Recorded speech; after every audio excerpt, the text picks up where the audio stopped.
browsers have gotten so much better. There was a stagnation in browser technology. Some of it was an overhang all the way back from IE5. So IE5 essentially put the whole internet development experience into a deep freeze because Microsoft won the browser wars in the mid-2000s.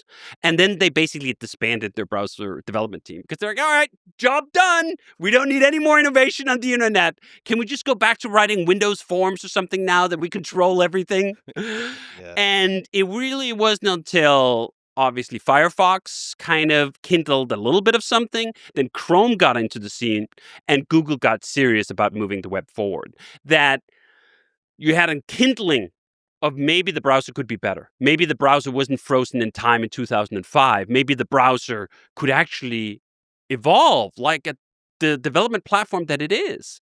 But then what happened was you had a lot of smart people who poured in to the web because the web turned out to be the greatest application development platform of all time. This was where all the money was being made. This was where all the billionaires were being minted. This was where the Facebooks and whatever of the world came to be. So you had all of this brain power applied to the problem of how to work with the web. And there were some very smart people with some, I'm sure, very good ideas who did not have programmer happiness as their motivation number one. They had other priorities, and those priorities allowed them to discount and even rationalize the complexity they were injecting everywhere. Some of that complexity came from organizational structure. When you have a company like Facebook, for example, that does depend on the web and want to push it forward, but have sliced the development job into these tiny little niches. I'm a front-end glob pipeline configurator.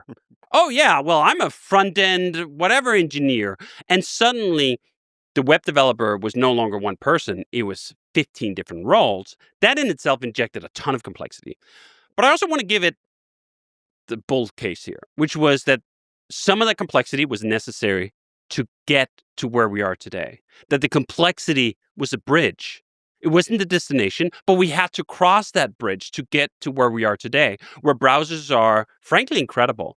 The JavaScript you can write in a text file and then serve on a web server for a browser to ingest is amazing. It's actually a really good experience. You don't need any pre-processing. You can just write text files, send them to a browser, and you have an incredible development experience. And we should also say that it can kind of be broken, at least the HTML, but even the JavaScript could be a little bit broken, and it kind of still works. Like maybe it half-ass works, but like just the amount of mess of smelly code that a browser has to deal with is insane. This is one of the hardest problems in computing today, is to parse the entire internet. Because thankfully, for us as web developers, but perhaps not so much for the browser developers, every web page that has ever been created, minus the brief period with Flash, still runs today. Mm-hmm. The web page I did in 9th grade would render on a modern browser today, 30 years later. Crazy. That is completely crazy when you think about the amount of evolution we've had with the web, how much better we've made it, how many more standards browsers have adopted.